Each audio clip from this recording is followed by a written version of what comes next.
First of all, I want everybody to know I'm sitting in the Astorian newspaper in Astoria, Oregon. It is Clatsop County, of course.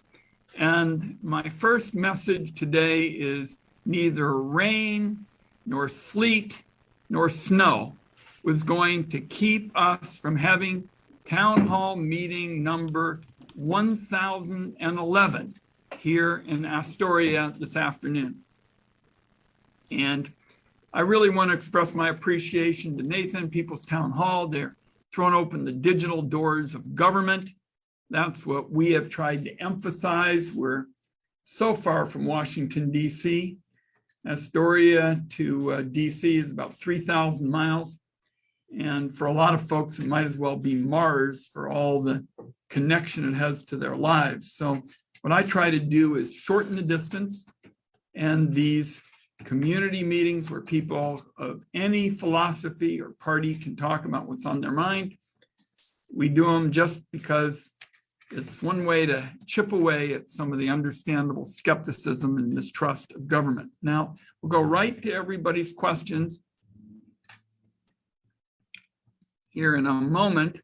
I just want to take note of the fact that Senator Merkley and I teamed up as part of the recent omnibus budget on some investments that came from the community. Nobody dreamed them up in Washington, D.C. They came from right here in Clatsop County, and there were some really, I think, valuable decisions made. $1 million will go for an essential water line project in the city of Warrenton. $1 million for Oregon Health Sciences to establish virtual intensive care units here at Columbia Memorial Hospital in Astoria and at Bay Area Hospital in Coos Bay. I was also able to get expanded the telehealth programs that are now on the books to include audio only, because some folks, it was hard to get broadband. It was some challenges in some instances to use the technology. So I was able to get audio only included. So when we have these town hall meetings, the basic theory of them is ask any question you want. No topic is off limits. And let's practice the Oregon way, which is all about sensible, smart decisions where we come together and solve real challenges. Nathan, let's have at it.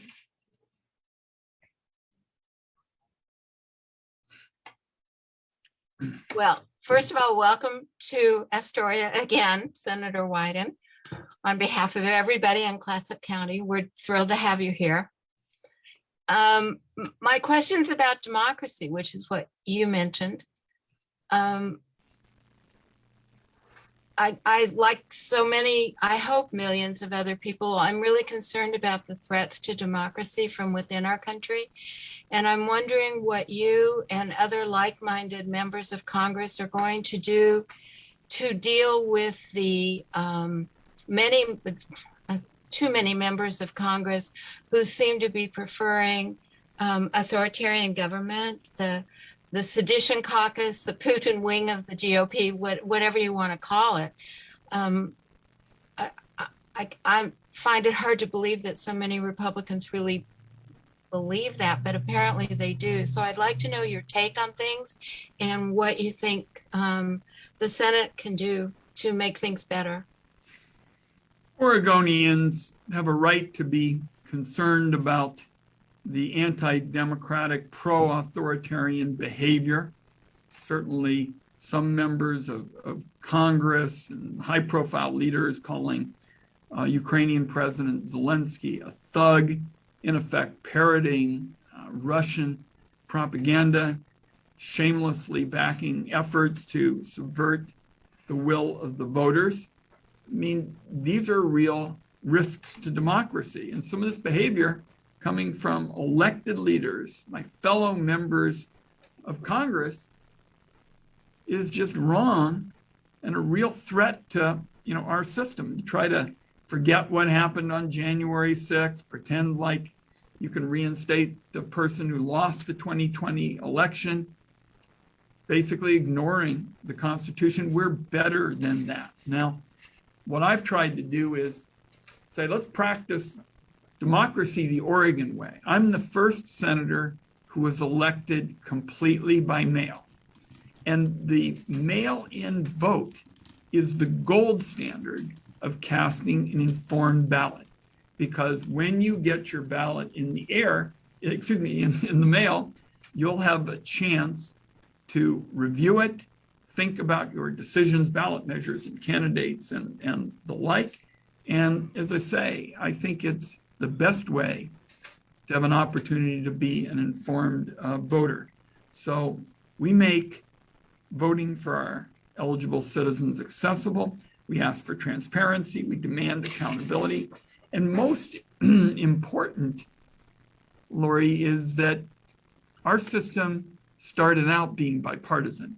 I was the first senator elected by mail. Gordon Smith, a Republican, was the second senator elected by mail. And our Republican Secretary of State, the late Dennis Richardson, to his everlasting credit, said to Donald Trump, said Secretary Richardson, I'm a conservative. You're just wrong, President Trump, about vote by mail. We haven't had the fraud that you're talking about. So my hope is that we can restore the Oregon way, which started out bipartisan. Voters put it on the ballot, decided overwhelmingly, voters of all political philosophies, to take this approach.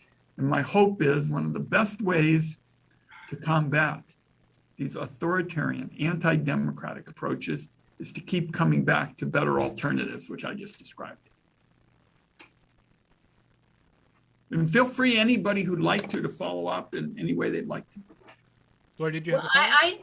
I have a question then. Can I follow up? Sure. Is that Sure. all right? Sure. Yeah, because I think for me, I am really struggling to understand how you and Senator Merkley and Congresswoman Bonamici and other really good people can deal with people who are so anti-democratic. And so is there anything, are there conversations going on? Are some of these members of Congress persuadable? Do they really believe in an authoritarian government? I would love to know what your impressions are. I again come back to these kind of bedrock principles. I mean, this idea, for example, that you can reinstate a person who lost the 2020 election. This is just fundamentally wrong. And what I'm struck by is a growing number of Republicans, both in the states and at the federal level, have been willing to bluntly state that. They've said, look, I'm a Republican, I'm conservative. I don't want anybody to be confused about that. But I'm not going to be part of reinstating an individual who lost the 2020 election. I'm not going to throw the Constitution and the rule of law in the trash can. And you look, for example, at some of the political figures who have been sympathetic to doing that, throwing out the 2020 election. They don't seem to be doing that well even in Republican primaries. So I don't think Republicans are sitting around waiting for me to tell them what to do, but it certainly looks like we've seen movement against that kind of really dangerous, thinking. I mean, we had one Republican state official after another certify the count, one after another. And I think now we're starting to see a bit of a shift. Okay, thank you. Yeah, very important point. Thanks for joining us today, Lori. Next up, we have Nancy from Astoria. Hi, Senator. Thank you so much for engaging with us. I really appreciate you taking time for constituents. And my question, I think a lot of Astorians are concerned about affordable housing, and it's not just an urban issue, but we're struggling in Clatsop County with affordable and workforce housing. And I'm curious what initiatives or policies or acts you're supporting and moving forward with to help smaller communities provide much needed affordable housing.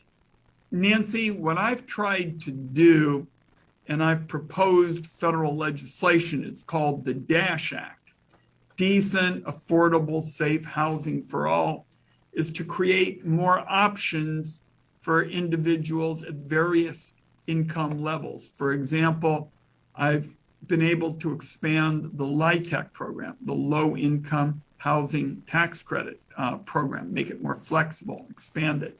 Recently, I proposed something called MyTech, the middle income housing tax credit, because we've got nurses and firefighters who can't afford homes. I've been able to secure additional funding for homeless services. That was in the rescue plan starting in last spring. And I've been looking at ways to cut red tape to hold down housing costs. My electronic signatures bill has been cited as the law that made it possible for home builders to save money on closings during the pandemic, because there weren't notaries around and people to sign documents and lawyers and couriers and all these kinds of things. So at every level, we're trying to extend help, low income, middle income, homeless, busting red tape. This is a central issue for Oregonians. Certainly, during the pandemic, we saw for people who had a fair amount of financial success, there were a lot of people building houses, a lot of home builders and others saw some pretty good opportunities.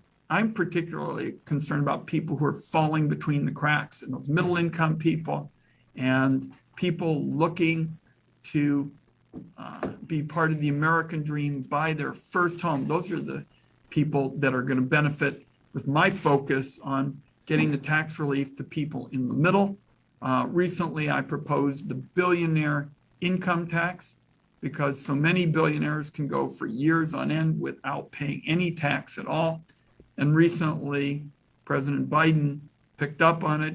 He came up with a slightly different term. He called his the billionaire minimum income tax, but he had been supportive of mine, and I certainly think his moves in the right direction as well. And that too will free up resources for making sure that the tax code and our policies are tiered to creating opportunity for everybody, not just people at the top. Great. Thanks for joining us, Nancy. Next up, we have Allison in Warrenton. Hi, thanks so much for allowing me to ask a question, and thank you for doing this, Senator. My question is more around mental health services. We've seen such a huge increase in the need since COVID for all ages, and just curious if there's any marked funding that will be allocated to maybe to primary care settings to help increase the integrated approach. Seems like a lot of times the funding ends up going to the county mental health agency. So just wondering if there's any thought of looking at an integrated approach. Well, not only is there some thought, Allison, but I believe there is going to be concrete action taken on mental health reforms in this Congress. And I know people say, come on, Ron, Congress is so polarized. You know, I'm not sure you guys can agree to order a 7-Up, let alone deal with a major issue. Well, I'm chairman of the Senate Finance Committee, which has authority over the federal programs that are the major payers for mental health services, talking about Medicaid, for example.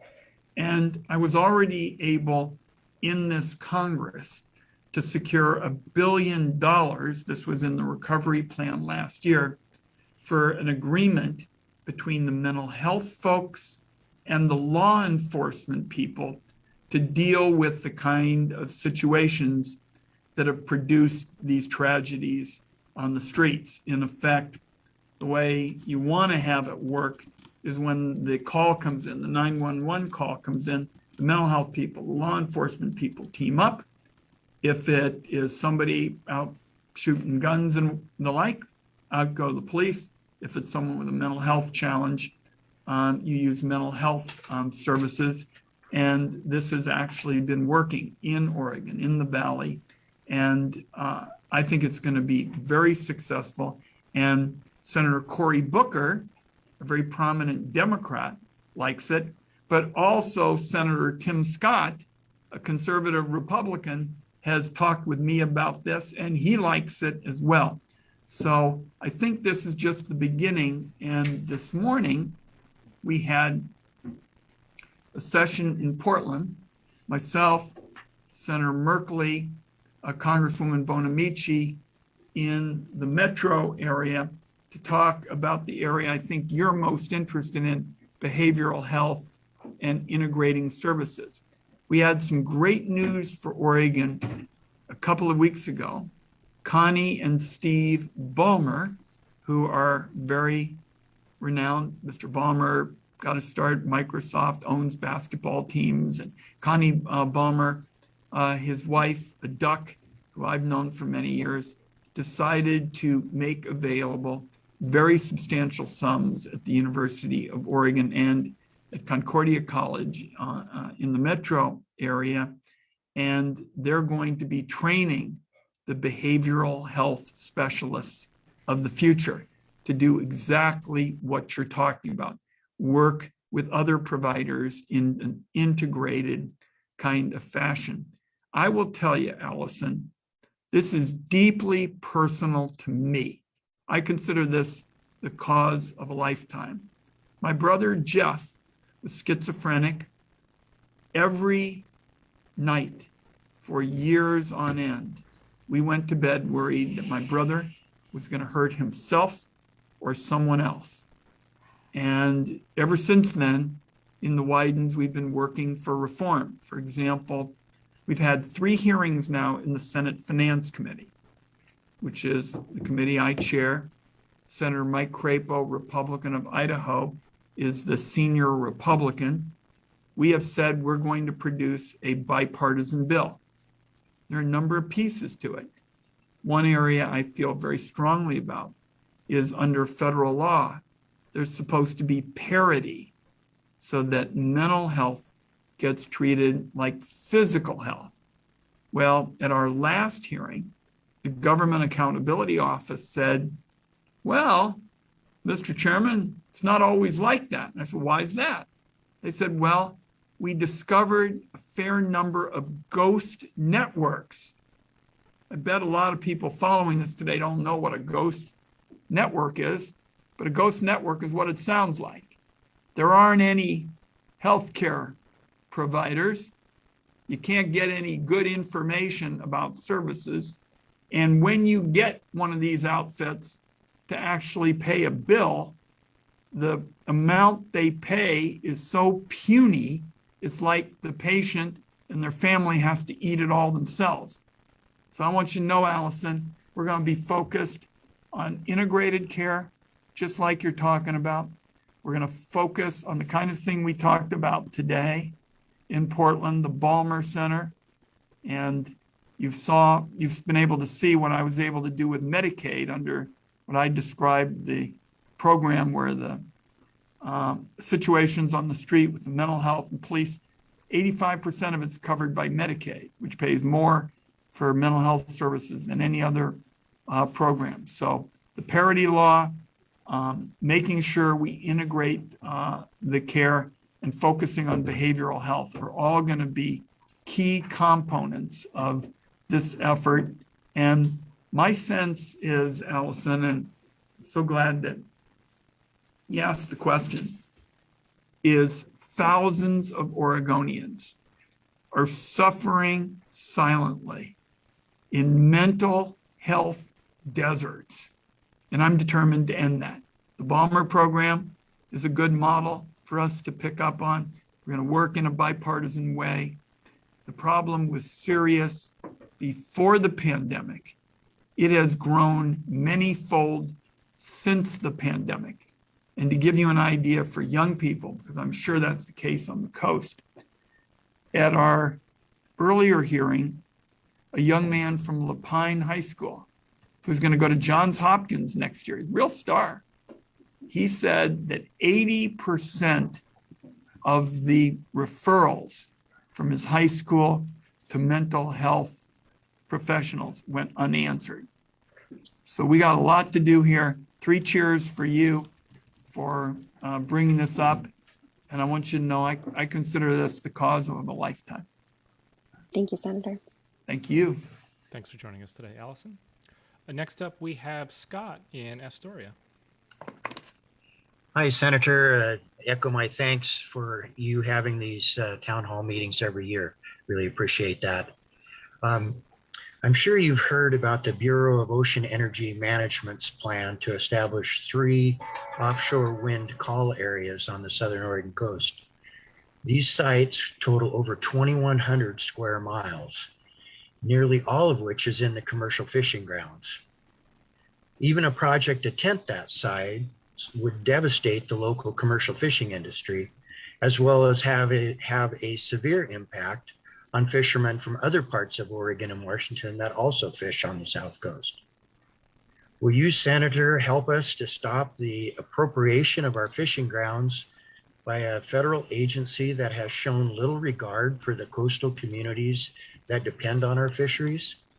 The first thing I'm going to do, Scott, is a really important point, and it's come up a number of times since I've been out here. As I've said, I've been having town meetings, and this is number 1011, is a lot of the people who are fishing have said, Ron, tell the feds we like more what the state and the governor are looking at in this area than what the feds are doing.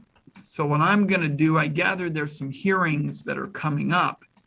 I'm going to make sure that the feds listen carefully to all of the approaches, because I think the concern that you've just articulated is held by a fair number of fishing families, and I want answers to this. So if you'll give to Nathan a email and a phone, we'll follow up with you, because I think it's very serious. And by the way, you know, so many of these issues, we're looking at the container project in Coos Bay. I think there's a win-win to be had on these kinds of projects, but you got to have the Oregon way. You got to have everybody at the table early on, working through the issues, and certainly for fishing. And by the way, wave energy as well.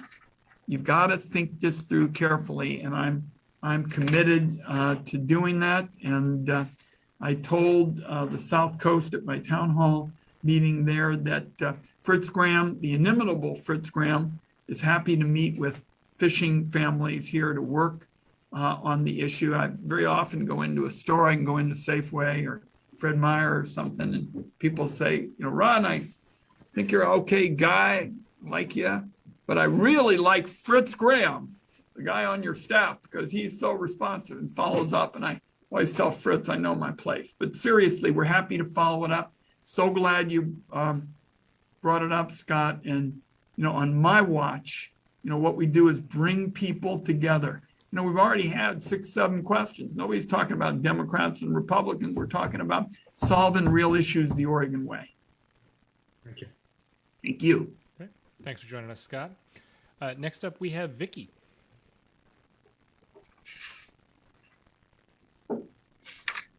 Unmute myself. Hello, Senator. I was wondering if you can think of a way that the Democrats can get their message out there that this administration is doing a lot of positive things for this country. And what I see in the media is that all the things that are not happening. And I'd like to know, how can we get the message out there that positive things are happening? Well, Vicki, I said about 1,010 town meetings ago that I'd have an open meeting to everybody in every county every year. And that one of the ground rules would be that we would really stick to the issues, as opposed to, you know, somebody comes in and says their party is right and the other person says their party is right. And we just have some kind of thing that's better resolved, you know, talking, you know, among neighbors and political sessions and all that kind of stuff. These are official kind of meetings. Now, for my own opinion that I think is fair game, I tell everybody, no matter what their party and no matter what their policy is, the best politics is good policy. If you really want to score political points, get out there and talk about good policy. You know, I've been talking all day, for example, about holding down the cost of medicine and particularly insulin. I was director of the Great Panthers for about 7 years.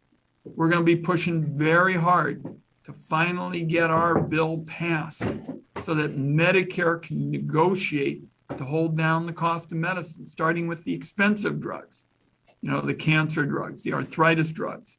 You know, insulin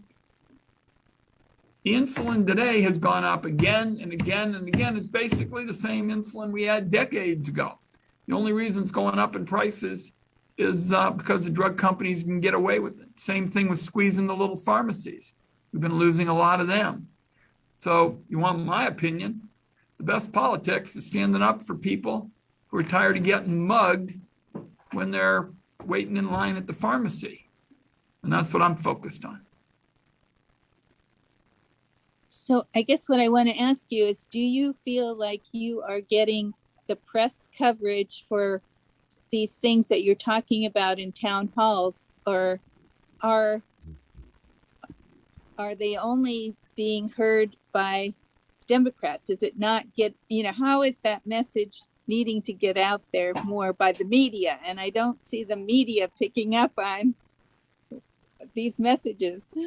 Well, I mean, look, I'm very happy that we've got our local papers. I mean, the Astorian said that they'd open their doors for this meeting so I could get out my views on issues. I assume they say that to other people and invite other people in. Now, we all know that not every local meeting is going to be on CNN or Fox or NBC or whatever station you look at. But one of the reasons I'm leading the effort to try to support the local newspapers is that I think they're one of the best forces in our society for actually getting out real issues and learning, for example, about how these federal policies really affect, local communities. I mean, I'll give you some good news. The Balmer program that we announced today was really good news for mental health, which is so important on the coast. Yesterday, I was at Intel, $3 billion worth of new investments. Those have been in the newspaper. So support your local news, go to town hall meetings, recognize that political change hardly ever starts in a government building somewhere and trickles down. It's almost always just the other way, grassroots up. Those are my kind of lessons, and I sort of have practiced those ever since I was director of the Oregon Great Panthers. I was director of the Great Panthers for almost 7 years back in the day when I had a full head of hair and rugged good looks. Thank you, Senator. Thanks a lot. Thank you for speaking up for people participating in government and for really supporting good news coverage of everyone's, viewpoint to educate folks about, our system. Remember, Putin doesn't want that sort of thing. That's what we're seeing right now. Putin would do everything he could to cut off the press. And that's why it's so important. And what I try to do as a senator, because I'm on the Intelligence Committee as well, is I try at every opportunity for people to understand we don't have an argument with the Russian people. We have a strong argument against what Putin's doing. Thanks for joining us, Vicki. And for those who want more people to be aware of these town halls, if you're watching on Facebook right now, feel free to share, feel free to like or react in a way that maybe you don't like it. Hopefully you do. And the more you engage, the more people who are in your Facebook network will see this town hall. And let me, Nathan, before we leave from that, let me also say to the group that if you're listening to this discussion and you don't happen to agree with my views or so-and-so's views or somebody else's views, have your folks, call up People's Town Hall and say, we want a town meeting. We want to talk about the issues. Absolutely. We welcome all perspectives, independent of party status. So next up, we have Bob from Hammond. Hi, Senator Bob Reese here with the Northwest Bob. Guides and Anglers Association. How are you? Good, good. Glad you're on. Thank you. I spend about 4 months of my season and all of my meaningful salmon season in Astoria. Very important fishery takes place on the Lower Columbia, as you know, and we hope to see it continue. We're going to witness restrictions like we've never seen before in the fall fishery.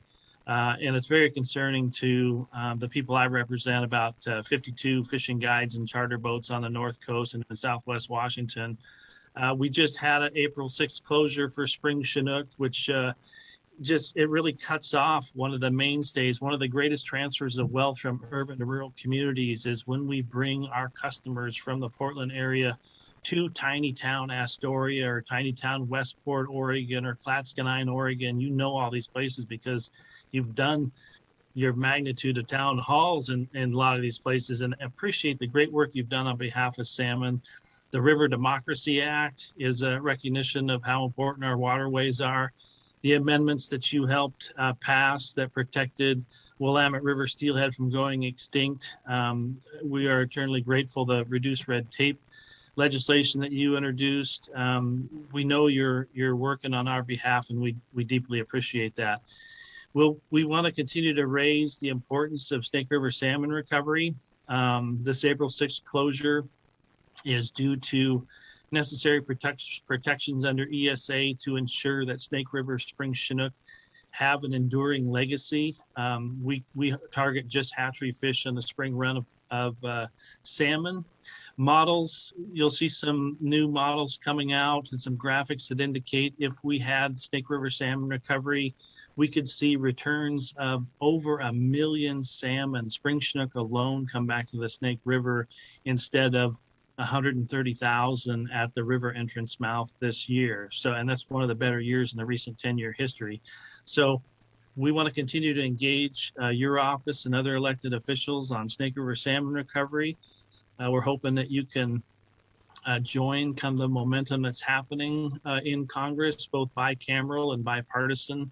And would love to hear your thoughts on how your office and staff might be able to engage on this issue. And even if I'm getting so much blowback from these early closures, and what are we going to do to solve this crisis? We've seen the scientific models that indicate what recovery looks like and what that would mean for our community and for rural communities up and down the Columbia River, and would love an opportunity to meet with some either yourself or your staff to have a little more detailed discussion on some of the new information we're getting on this issue.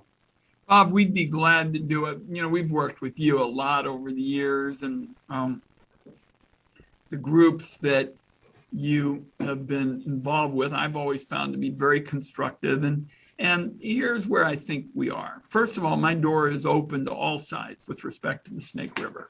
And to me, the decisions need to be collaborative, so we get everybody's, input. There are multiple needs in these kinds of, instances. And if you don't address them in a responsible way that really is connected to the science, basically, you're not going to have a win-win. You're going to have a lose-lose. You're not going to be able to do anything in terms of economics, in terms of fish restoration.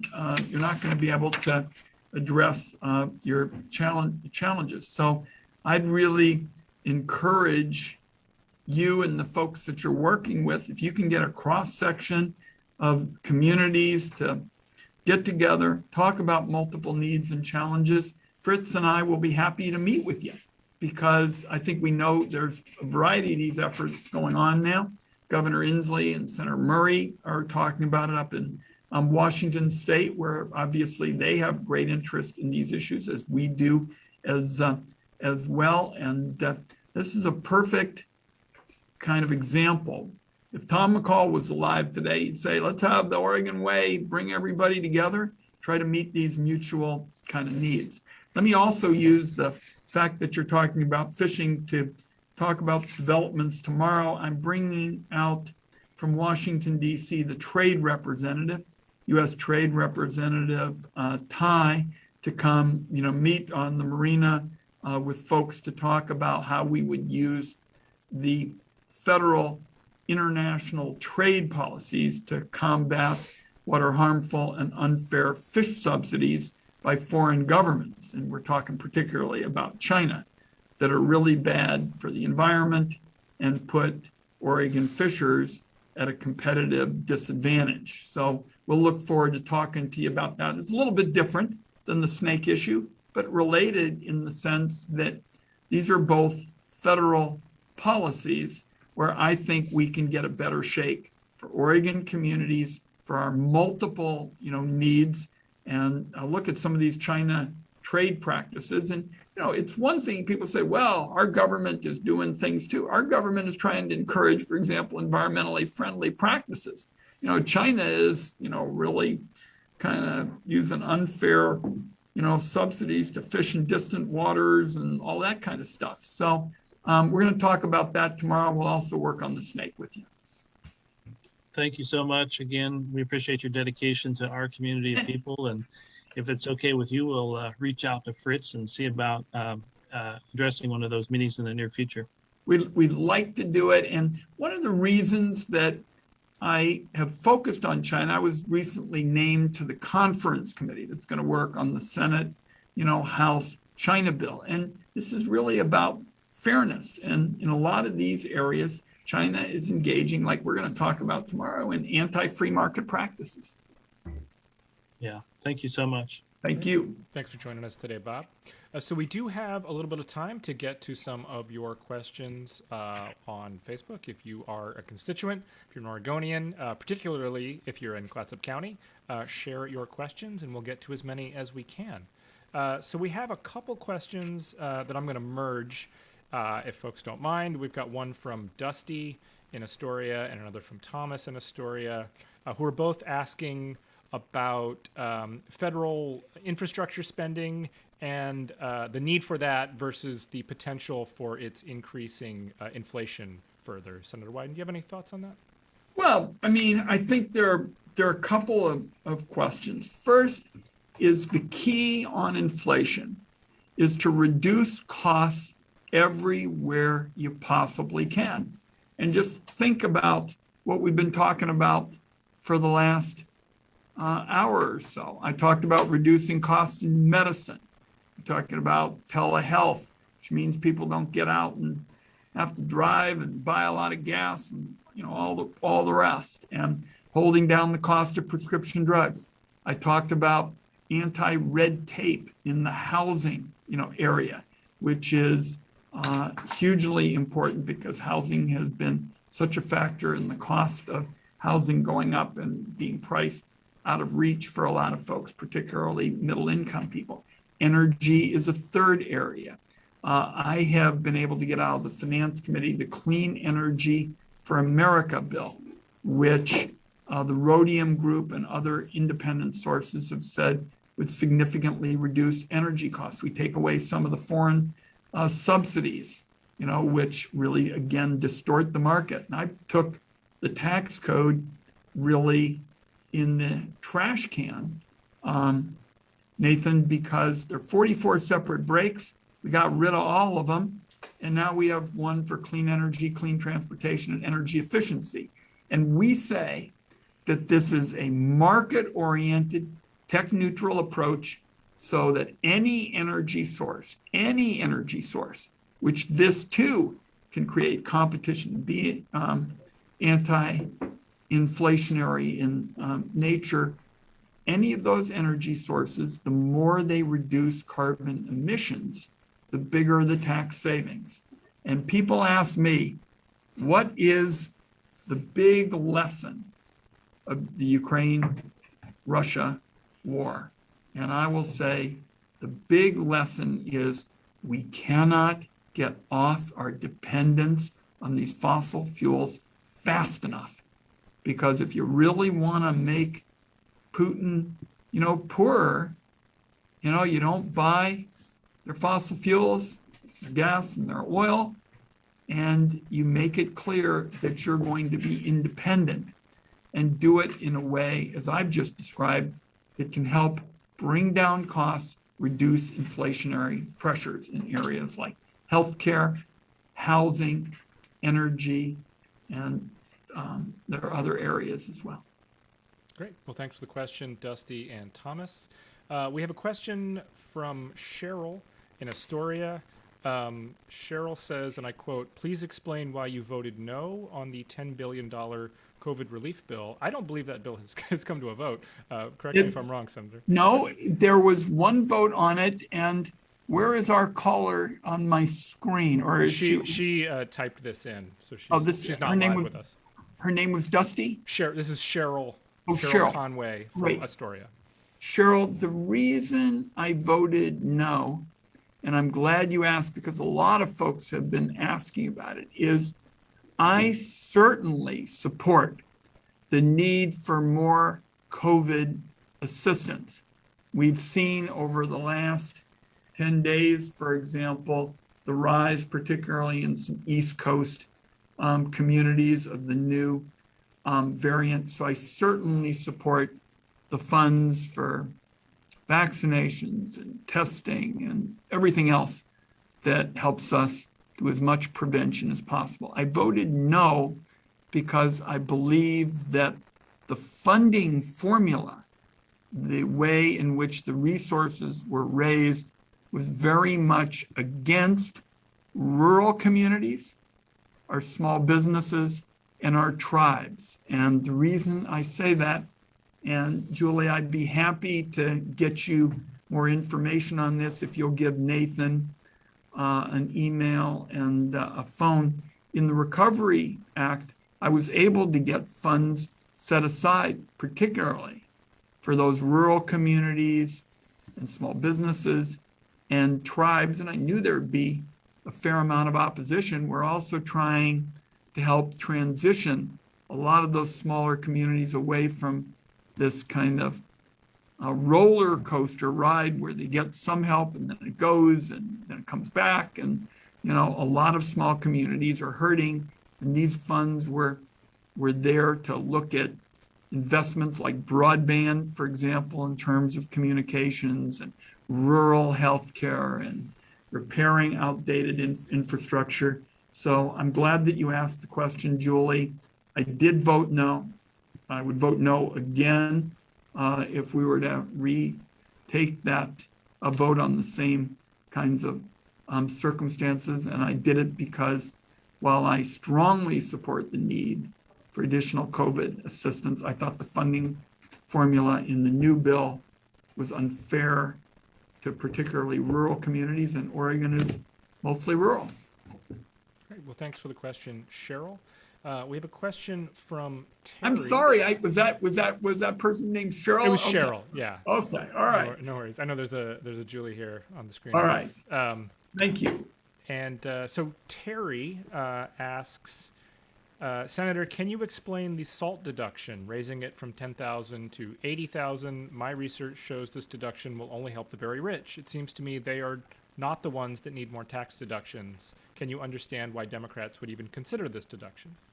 Well, to give you the history of this, the increase for these very wealthy people, particularly back east, was done by Donald Trump in his 2017 tax bill, which I was strongly opposed to, gave most of the relief to the people at the top.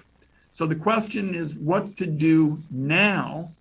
And what we're trying to do is to get the SALT deduction to really target the middle income people for relief. That'll be valuable in Oregon. That's what I'm working to do as chairman of the Finance Committee. All right. We have a question from, looks like Bob, who on Facebook, who asks, the southern border crisis is literally killing our most vulnerable due to the excessive amount of drugs coming across. A high percentage of our prisons are people that are in our country illegally. Why not quit trashing Trump and at least re-implement policies he had that worked at the border? the question is a very good one. And I'm not doing anything but like working through the specific policies. And I'm not sure, Nathan, what policies the caller wanted to implement because he said they worked, but policies like funding the wall clearly didn't work. I've been very supportive of efforts with respect to technology on the border. I've supported billions of dollars for technology. I've supported billions of dollars for people to try to manage the border in a way that promotes both security and dignity. So this is a very important question. And I hope that we show that we can have thoughtful and sensible border management, policies. And for example, not be anti-asylum. My parents fled the Nazis in the 30s. Not all got out. My father came to this country, got to join the military. He wrote propaganda pamphlets that were dropped on the Nazis. And recently, as part of something I learned about from my colleagues, he and other German kids who came from Germany, joined our army, were honored as part of the Ritchie Boys. So the Wydens know a lot about the benefit of freedom and being able to escape the Nazis and the kind of cruelty that was perpetrated on our family. We lost family at Theresienstadt. For example, Kristallnacht. So the question is one that warrants a lot more thoughtful discussion.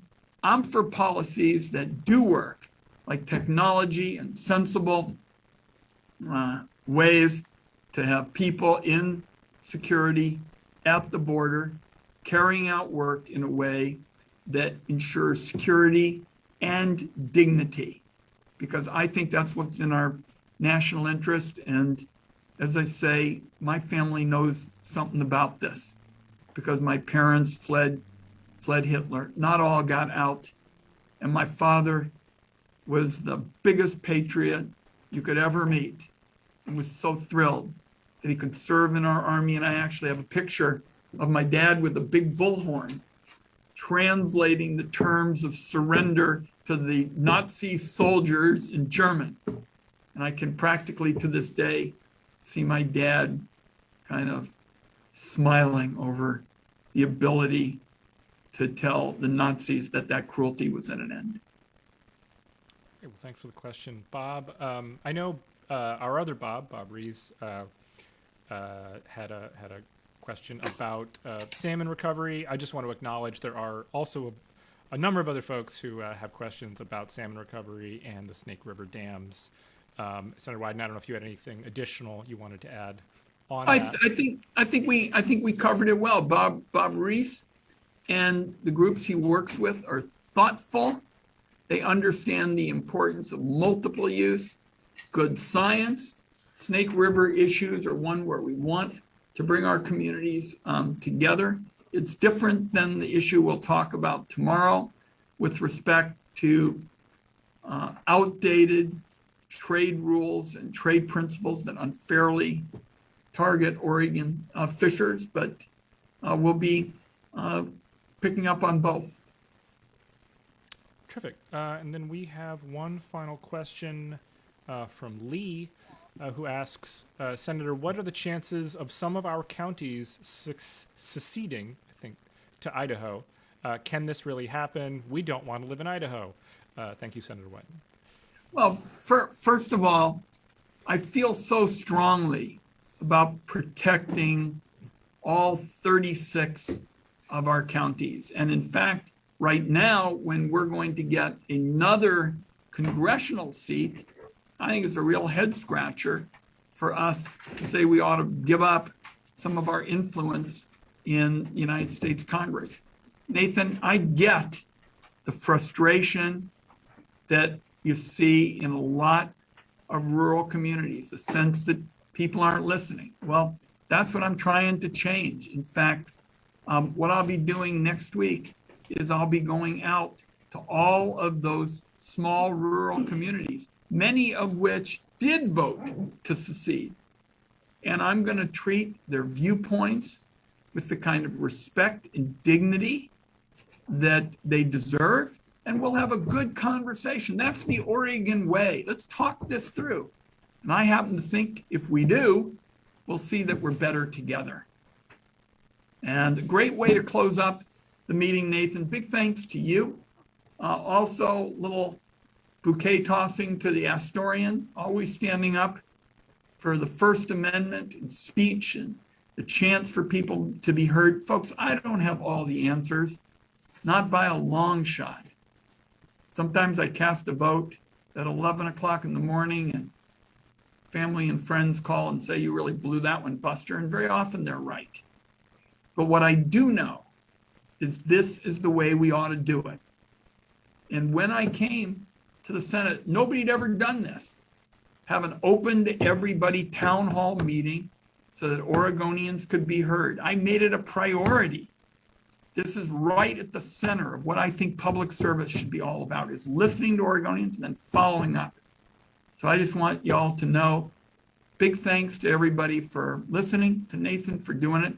And as long as I have the honor to represent you in the United States Senate, an honor that I never could have imagined coming up, this is the way we'll do it, listening, following up, making sure that there's real openness and accountability. Thanks, everybody. To be Thanks, continued. See you at the next town hall, everyone.